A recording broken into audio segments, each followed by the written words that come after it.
have a curated selection of products from over 30 local and overseas brands. Discover the best of what's out there all in one place. Head over to the Stack store now and refresh your home. Designing our own space is challenging because every day we are exposed to new materials, color choices and stuff. Eventually, it's very hard for us to decide on one specific material or color because we just get overwhelmed by all those options every time. Hi, I'm Charmian. Hi, I'm Jay. We are both co-founders of Off the Box, an interior design firm. We've been staying here for about 8 months. It's about 1,260 square feet. It's a 5-room flat. It cost us about $120,000 for the reno, including the appliances. Before we renovated the house, it actually looked like 1980s kind of house with sandblasted walls and cornices around the house.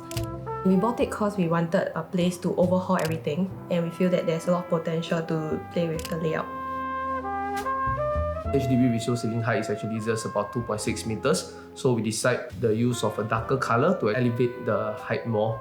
We actually choose lighter floor tiles as well to balance off the darker ceiling colors. When we are home, when we draw down the curtains, the whole space becomes very cozy.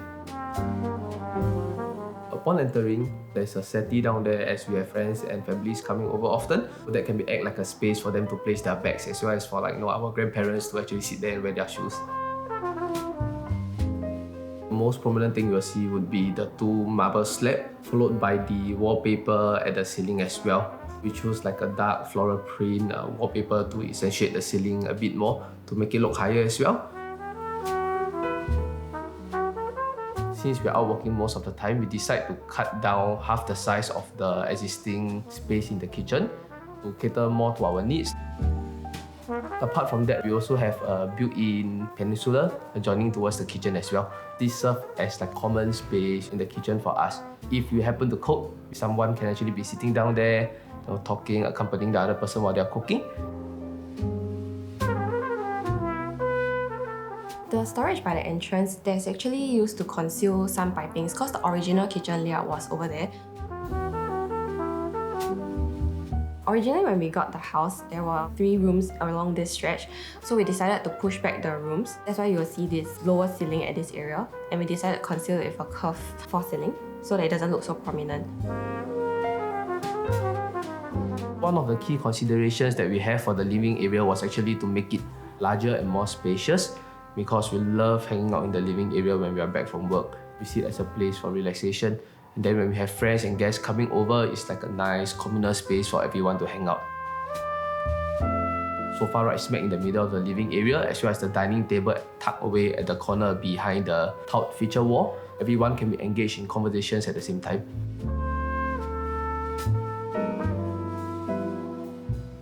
The dining area is behind the foyer, and we carved out 2 circles from the tile feature so that we can actually take a peek whoever's at the door when we're having dinner or at the living space.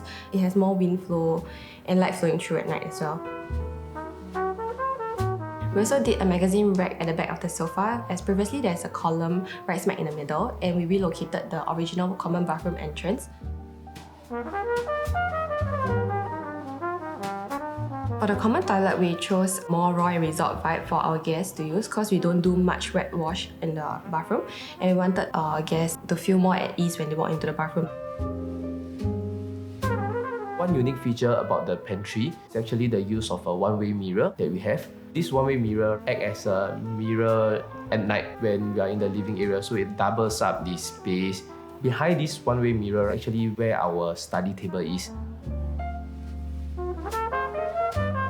We wanted to create this sense of openness to whoever who is sitting at the study area doing work, to be able to look out at the living area even though they are still in the room.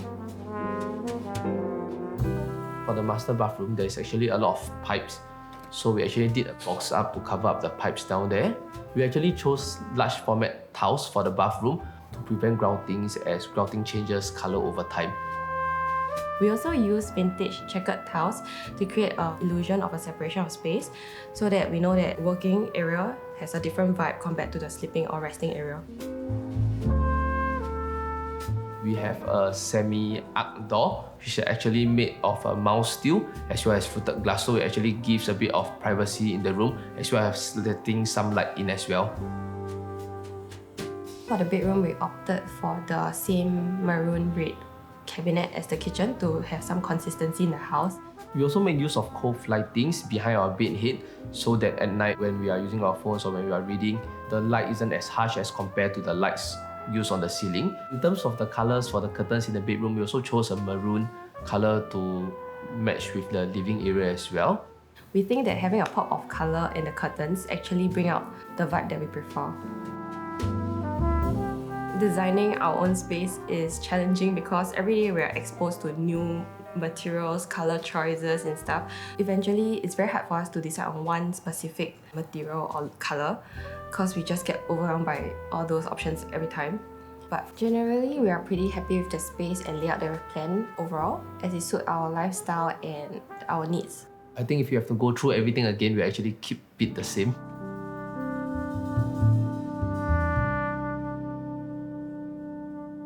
Thanks for staying till the end. If you'd like to connect with the designer of this home, visit the link in the description below and find out how you can receive a complimentary $500 Textile voucher.